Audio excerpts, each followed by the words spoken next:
اس طرح دعا بہت جلدی قبول ہوتی ہے، جو بھی مانگو گے اللہ ترنت عطا فرمائے گا۔ بہت دھیان کے ساتھ سنیں اس پوری کہانی کو۔ بسم اللہ الرحمن الرحیم۔ حضرت عبداللہ بن عمر فرماتے ہیں کہ میں نے رسول اللہ کو یہ ارشاد فرماتے ہوئے سنا، تم سے پہلے کسی امت کے 3 شخص ایک ساتھ سفر پر نکلے، چلتے چلتے رات ہو گئی۔ رات گزارنے کے لیے وہ ایک غار میں داخل ہو گئے۔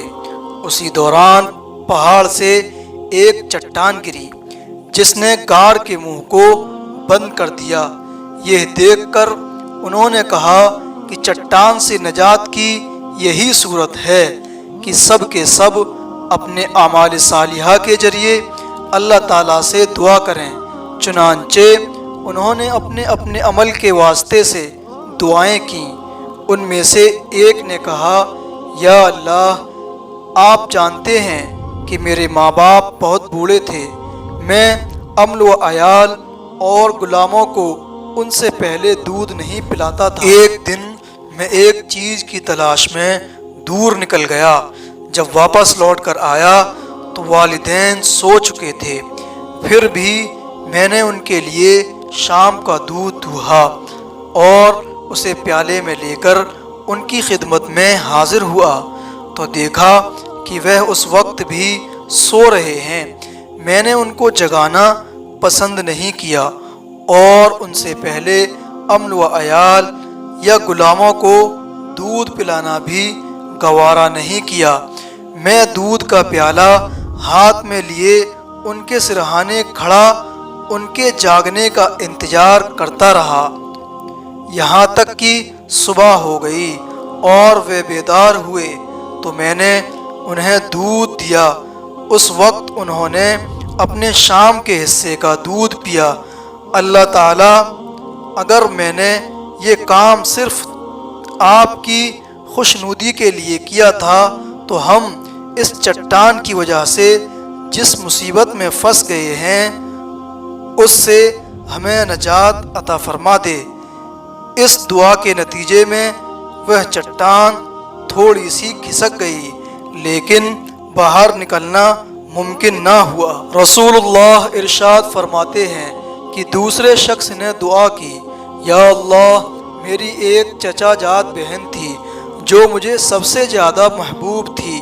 میں نے ایک مرتبہ اس سے اپنی نفسانی خواہش پوری کرنے کا ارادہ کیا لیکن وہ آمادہ نہیں ہوئی، یہاں تک کہ ایک وقت آیا کہ قحط سالی نے اسے میرے پاس آنے پر مجبور کر دیا۔ میں نے اسے اس شرط پر 120 دینار دیے کہ وہ تنہائی میں مجھ سے ملے۔ وہ آمادہ ہو گئی، یہاں تک کہ جب میں اس پر قابو پا چکا اور قریب تھا کہ میں اپنی نفسانی خواہش پوری کروں تو اس نے کہا کہ میں تمہارے لیے اس بات کو حلال نہیں سمجھتی کہ تم اس مہر کو ناحق توڑو۔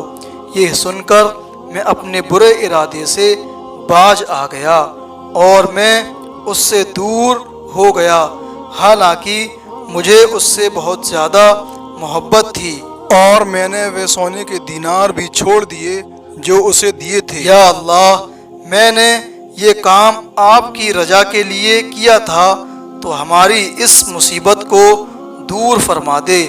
چنانچہ وہ چٹان کچھ اور سرک گئی لیکن پھر بھی نکلنا ممکن نہ ہوا۔ تیسرے نے دعا کی، یا اللہ، کچھ مزدوروں کو میں نے مزدوری پر رکھا تھا، سب کو میں نے مزدوری دے دی، صرف ایک مزدور اپنی مزدوری لیے بغیر چلا گیا تھا۔ میں نے اس کی مزدوری کی رقم کو کاروبار میں لگا دیا، یہاں تک کہ مال میں بہت کچھ اضافہ ہو گیا۔ کچھ عرصے بعد وہ ایک دن واپس آیا اور آ کر کہا، اللہ کے بندے، مجھے میری مزدوری دے۔ میں نے کہا، یہ اونٹ، گائے، بکریاں اور غلام جو تمہیں نظر آ رہے ہیں یہ تمہاری مزدوری ہے، یعنی تمہاری مزدوری کو کاروبار میں لگا کر یہ منافع حاصل ہوئے ہیں۔ اس نے کہا اللہ کے بندے مذاق نہ کر۔ میں نے کہا مذاق نہیں کر رہا، حقیقت بیان کر رہا ہوں۔ چنانچہ میری وضاحت کے بعد وہ سارا مال لے گیا، کچھ نہ چھوڑا۔ یا اللہ، اگر میں نے یہ کام صرف آپ کی رضا کی خاطر کیا تھا تو یہ مصیبت جس میں ہم پھنسے ہوئے ہیں دور فرما دے۔ چنانچہ وہ چٹان بالکل سرک گئی اور غار کا منہ کھل گیا اور سب باہر نکل گئے۔ جی ہاں دوستو، اگر ہم بھی چاہیں تو اللہ تعالیٰ سے اپنی دعا ترنت قبول کروا سکتے ہیں، لیکن کب؟ جب نیت اچھی ہو، یعنی جو بھی نیک کام کریں ہم، وہ کام صرف اور صرف اللہ کی رضا اور خوشنودی کے لیے ہونا چاہیے، اس میں دکھلاوا نہیں ہونا چاہیے۔ اور ہم کیا کرتے ہیں، پہلے تو ہمیں کوئی نیک یا اچھا کام کرنے کی توفیق نہیں ہوتی، کیونکہ ہم گناہوں میں اتنے ڈوبے ہوئے ہیں کہ برے کام کرنے سے ہمیں فرصت ہی نہیں ہے۔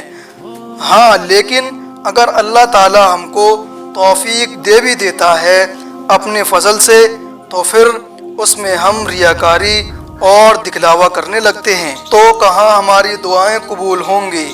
دوستو، ہمیں جو بھی کام کرنا چاہیے وہ صرف اور صرف اللہ کی رضا کے لیے ہونا چاہیے۔